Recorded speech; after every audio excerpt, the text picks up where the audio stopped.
നമസ്കാരം, മലയാളി വാർത്തയിലേക്ക് സ്വാഗതം. ഫേസ്ബുക്കിൽ 1.5 കോടിയിലേറെയും ഇൻസ്റ്റഗ്രാമിൽ 63 ലക്ഷത്തോളം ഫോളോവേഴ്സുമുള്ള ഗായികയാണ് മൈഥിലി ഠാക്കൂർ. ബീഹാറിലെ നാടൻ പാട്ടുകളിലൂടെയും ഭജനകളിലൂടെയും പ്രശസ്തയായ മൈഥിലി തന്റെ കന്നി രാഷ്ട്രീയ പോരാട്ടത്തിനായി മൈക്ക് കയ്യിലെടുത്തപ്പോഴും പിഴച്ചില്ല എന്നത് തന്നെയാണ് ഇന്നത്തെ വിജയം പറയുന്നത്. അലിനഗർ മണ്ഡലത്തിലെ വോട്ടർമാരുടെ ലൈക്ക് ലഭിച്ചതോടെ 25-കാരിയായ മൈഥിലി ഠാക്കൂർ ഇനി പുതിയ നിയമസഭയിലെ ഏറ്റവും പ്രായം കുറഞ്ഞ അംഗമായി മാറുകയാണ്. ചെറുപ്രായത്തിലെ ഗായിക എന്ന നിലയിൽ നേടിയ സ്വീകാര്യത പോകുന്നിടത്തെല്ലാം മൈഥിലിക്ക് ലഭിച്ചിരുന്നു. ബീഹാറിലെ അലിനഗറിൽ നിന്ന് ഇത്തവണ ജനവിധി നേടിയ മൈഥിലി ഠാക്കൂർ 8000-ലേറെ വോട്ടുകളുടെ ഭൂരിപക്ഷത്തിനാണ് ജയമുറപ്പിച്ചത്. RJDയുടെ വിനോദ് മിശ്രയ്ക്കെതിരെ വ്യക്തമായ ഭൂരിപക്ഷത്തോടെ നിയമസഭയിലേക്ക് ടിക്കറ്റ് എടുത്തിരിക്കുകയാണ് മൈഥിലി. പ്രധാനമന്ത്രി നരേന്ദ്രമോദി നേരിട്ട് നിയോഗിച്ച സ്ഥാനാർത്ഥി എന്നായിരുന്നു മൈഥിലിയുടെ തെരഞ്ഞെടുപ്പ് കാലത്തെ വിശേഷണം. തെരഞ്ഞെടുപ്പിന് മാസങ്ങൾക്ക് മുമ്പാണ് അവർക്ക് BJP അംഗത്വം നൽകിയത്. ഇൻസ്റ്റഗ്രാമിൽ 63 ലക്ഷത്തോളം ഫോളോവേഴ്സ് ഉള്ള മൈഥിലിയെ അലിനഗറിലെ ജനങ്ങൾ പിന്തുടരുമെന്ന BJPയുടെ കണക്കുകൂട്ടൽ തെറ്റിയില്ല. കഴിഞ്ഞ തവണ സീറ്റ് വികാസ് ശ്രീൽ ഇൻസാൻ പാർട്ടിക്ക് നൽകിയ പരോക്ഷ ജയം നേടിയ BJP ആദ്യമായിട്ടാണ് മണ്ഡലത്തിൽ സ്വന്തം സ്ഥാനാർത്ഥിയെ മത്സരിപ്പിച്ചത്. ബ്രാഹ്മണ മുസ്ലിം വോട്ടുകൾ ബലാബലമുള്ള മണ്ഡലത്തിൽ രണ്ടും കൂടി പകുതി കളമറിഞ്ഞാണ് മൈഥിലി സംസാരിച്ചിരുന്നത്. ജയിച്ചാൽ ഈ പൊട്ടിപ്പൊളിഞ്ഞ റോഡ് ശരിയാക്കി കളയുമെന്ന വാഗ്ദാനമില്ല, പകരം അലിനഗറിനെ സീതാനഗർ എന്ന് പേര് മാറ്റുമെന്നാണ് പ്രഖ്യാപനം. അത് കേൾക്കെ ഹർ ഹർ മഹാദേവ് എന്നൊപ്പമുള്ളവർ ആർപ്പ് വിളിച്ചു.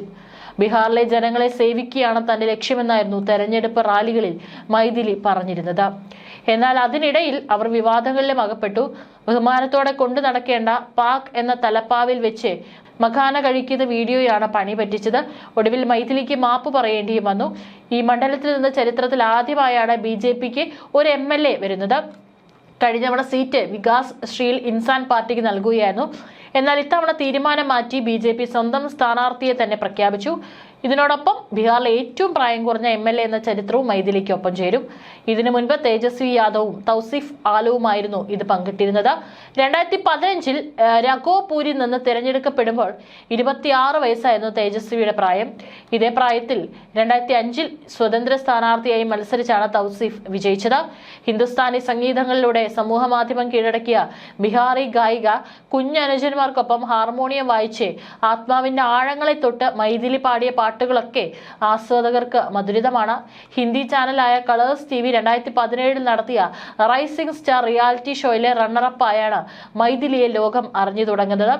3-ാം വയസ്സിൽ മുത്തച്ഛനിൽ നിന്നാണ് ബീഹാറിൽ തനത് നാടോടി ഗാനങ്ങൾ അഭ്യസിച്ചു തുടങ്ങിയത്. സംഗീത അധ്യാപകനായ അച്ഛൻ രമേശ് ഠാക്കൂർ വേണ്ട പിന്തുണ നൽകി ഒപ്പം നിന്നു. ബീഹാറിലെ തന്നെ പ്രാദേശിക ഭാഷകളായ ഭോജ്പുരി, മഗാഹി, മൈഥിലി എന്നീ ഭാഷകളിലുള്ള നാടോടി ഗാനങ്ങളാണ് ആദ്യകാലങ്ങളിൽ പാടി തുടങ്ങിയത്. അയൽ ജില്ലയിലെ മിഥിലയാണ് മൈഥിലിയുടെ സ്വദേശം. ബെനിപറ്റിയിലാണ് മൈഥിലി ജനിച്ചത്. സംഗീത അധ്യാപകനായ രമേശ് ഠാക്കൂറാണ് അച്ഛൻ. അമ്മ ഭാരതി ഠാക്കൂർ. കുട്ടിക്കാലം തൊട്ട് അച്ഛന് കീഴിൽ സംഗീതം പഠിക്കാൻ തുടങ്ങി. നാടൻ പാട്ടിനൊപ്പം ഹിന്ദുസ്ഥാനി ക്ലാസിക്കൽ മ്യൂസിക്കും മൈഥിലി പഠിച്ചു. 10-ാം വയസ്സ് മുതൽ സംഗീത പരിപാടികൾ അവതരിപ്പിക്കാൻ തുടങ്ങി. പിന്നീട് കുടുംബം ഡൽഹിയിലെ ദ്വാരകയിലേക്ക് താമസം മാറി. മൈഥിലിക്ക് സംഗീതത്തിൽ കൂടുതൽ സാധ്യതകൾ തുറന്നു കിട്ടാനായിരുന്നു ഈ മാറ്റം. ഇതിനൊപ്പം തബലയും ഹാർമോണിയവും മൈഥിലി പഠിച്ചെടുത്തു. ഹിന്ദി മ്യൂസിക് റിയാലിറ്റി ഷോയിലും പങ്കെടുത്തതോടെ അവർ ദേശീയ ശ്രദ്ധയാകർഷിച്ചു. ലിറ്റിൽ ചാമ്പ്സിലും ഇന്ത്യൻ ഐഡിയൽ ജൂനിയറിലും മൈഥിലി തന്റെ സാന്നിധ്യം അറിയിച്ചു. റൈസിംഗ് സ്റ്റാർ എന്ന ഷോയിലെ ആദ്യ ഫൈനലിസ്റ്റുമായി. മൈഥിലിക്കൊപ്പം സംഗീതത്തിന്റെ അതേ പാതയിലൂടെ തന്നെയാണ് സഹോദരങ്ങളായ ഋഷവും അയാച്ചിയും സഞ്ചരിച്ചത്. മൂവരും ഇന്ത്യയിലും വിദേശത്തും ഉൾപ്പെടെ ഒട്ടേറെ വേദികളിൽ പരിപാടികൾ അവതരിപ്പിച്ചു. ഇതിനോടൊപ്പം യൂട്യൂബിലും ഫേസ്ബുക്കിലും സജീവമാവുകയും ചെയ്തു. അതോടുകൂടി തന്നെ ബീഹാർ തെരഞ്ഞെടുപ്പിൽ NDA സഖ്യത്തിന്റെ തകർപ്പൻ ജയത്തിൽ തിളങ്ങി നിൽക്കുന്നത് JDU നേതാവ് നിതീഷ് കുമാറാണ്.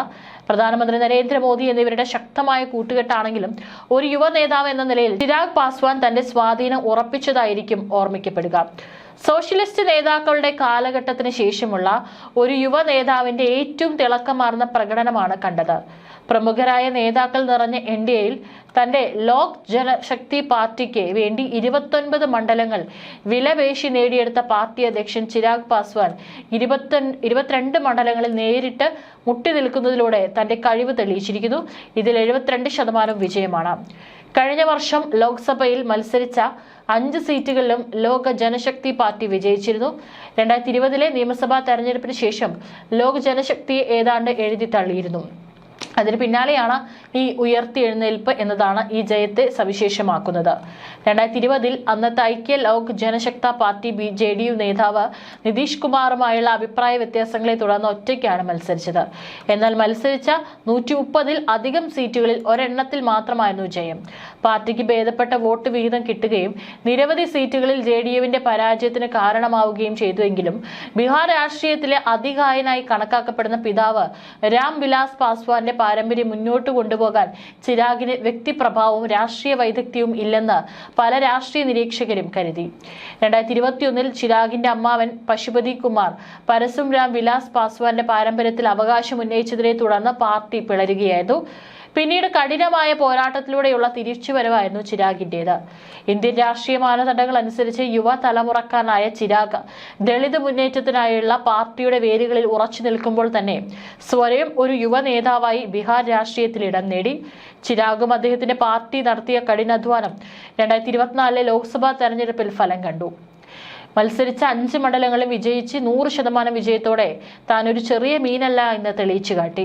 ലോക്സഭാ തെരഞ്ഞെടുപ്പിൽ മികച്ച വിജയം കൊയ്തെങ്കിലും NDAയിലെ പ്രധാന പാർട്ടികളായ BJPയും JDUവും നിയമസഭാ തെരഞ്ഞെടുപ്പിൽ ബീഹാറിലെ 243 മണ്ഡലങ്ങളിൽ 20-ൽ കൂടുതൽ സീറ്റുകളുള്ള LJPക്ക് വിട്ടുകൊടുക്കാൻ ആദ്യം തയ്യാറായില്ല. എന്നാൽ തന്നെ നിസ്സാരമായി കാണാൻ തയ്യാറല്ലെന്ന് സൂചിപ്പിച്ചുകൊണ്ട് അദ്ദേഹം പ്രശാന്ത് കിഷോറിന്റെ ജനസുരാജ് പാർട്ടിയുമായി ചർച്ചകൾക്ക് വഴി തുറക്കുകയും വിലപേശലിലൂടെ ഒടുവിൽ ഭരണസഖ്യത്തിൽ നിന്ന് 29 മണ്ഡലങ്ങൾ നേടിയെടുക്കുകയും ചെയ്തു.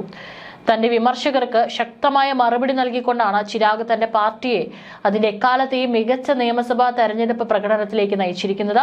മുൻപ് 20-ലധികം സീറ്റുകൾ LJP നേടിയത് 2005 ഫെബ്രുവരിയിലാണ്. അന്ന് 29 നേടിയത്. 178 സീറ്റുകൾ മത്സരിച്ചപ്പോഴാണ് അത്രയും സീറ്റ് നേടിയെന്നത് കണക്കിലെടുക്കുമ്പോൾ ഈ വർഷത്തെ പ്രകടനം കൂടുതൽ ശ്രദ്ധേയമാണ്. മികച്ച ജയം കൊയ്തെങ്കിലും പാർട്ടി അനുയായികൾ ആഗ്രഹിക്കും പോലെ മുഖ്യമന്ത്രി സ്ഥാനമൊന്നും ചിരാഗ് ആവശ്യപ്പെടില്ലെന്ന് ഉറപ്പ്. എന്നാൽ ഉപമുഖ്യമന്ത്രി പദത്തിനായി ശബ്ദമുയർത്തിയേക്കുമെന്ന് തെരഞ്ഞെടുപ്പിന് മുൻപേ തന്നെ അദ്ദേഹം സൂചിപ്പിച്ചിരുന്നു. 2025 മുഖ്യമന്ത്രി സ്ഥാനത്തിൽ ഒരിക്കലും ഒഴിവില്ല. പാർട്ടി പ്രവർത്തകരുടെ വികാരങ്ങളെ ഞാൻ മാനിക്കുന്നു. അവരുടെ നേതാവിനെ ഏറ്റവും ഉയർന്ന പദവിയിൽ കാണാൻ അവർ ആഗ്രഹിക്കുന്നു എന്ന കാര്യം ഞാൻ സമ്മതിക്കുന്നു. നിങ്ങളുടെ പ്രവർത്തകൻ നിങ്ങൾക്ക് ഉന്നത സ്ഥാനത്ത് എത്താൻ കഴിയുമെന്ന് വിശ്വസിക്കുന്നില്ലെങ്കിൽ അവരെ പ്രചോദിപ്പിക്കുന്നതിൽ നിങ്ങൾക്ക് പരാജയപ്പെട്ടു എന്നാണ് അർത്ഥം. എന്റെ പിതാവ് രാം വിലാസ് പാസ്വാൻ പ്രധാനമന്ത്രിയാകണമെന്ന് ഞാൻ എപ്പോഴും ആഗ്രഹിച്ചിരുന്നു.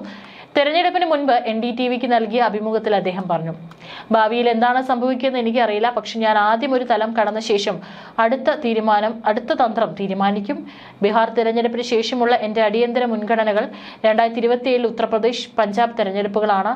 2029 ലോക്സഭാ തെരഞ്ഞെടുപ്പിൽ എന്റെ പ്രധാനമന്ത്രി 4ാം തവണയും തെരഞ്ഞെടുക്കപ്പെടുന്നത് കാണാൻ ഞാൻ ആഗ്രഹിക്കുന്നു. അതിനുശേഷം ഞങ്ങൾ 2030 ശ്രദ്ധ കേന്ദ്രീകരിക്കുമെന്നും അദ്ദേഹം പറഞ്ഞു. ഫലപ്രഖ്യാപനത്തിന് ദിവസങ്ങൾക്ക് മുമ്പ് NDA പ്രതീക്ഷിച്ചതിലും വ്യത്യസ്തമായിട്ടാണ് സംഖ്യകൾ വരുന്നതെങ്കിൽ മറുകണ്ഠം ചാടാനുള്ള സാധ്യത ചിരാഗ് തള്ളിക്കളയുകയും പ്രധാനമന്ത്രി മോദിയോടുള്ള തന്റെ അചഞ്ചലമായ കൂറ് ആവർത്തിക്കുകയും ചെയ്തു. ഞാൻ പ്രിയങ്കാജിയുമായി സംസാരിക്കാറുണ്ട്. എന്റെ പ്രധാനമന്ത്രി ഇവിടെ ഉള്ളിടത്തോളം കാലം ഞാൻ അങ്ങോട്ടൊന്നും പോകുന്നില്ല എന്ന് ഞാൻ വീണ്ടും വീണ്ടും ഊന്നി പറയാൻ ആഗ്രഹിക്കുന്നു. എന്റെ അർപ്പണബോധവും സ്നേഹവും നിലനിൽക്കും. ഞാൻ അദ്ദേഹത്തെ അല്പം കൂടുതൽ സ്നേഹിക്കുന്നു എന്നാണ് പറഞ്ഞിരിക്കുന്നത്. ഏതായാലും ആ വിജയമാണ് ഇന്ന് ബീഹാറിൽ കാണാനായിട്ട് സാധിച്ചത്.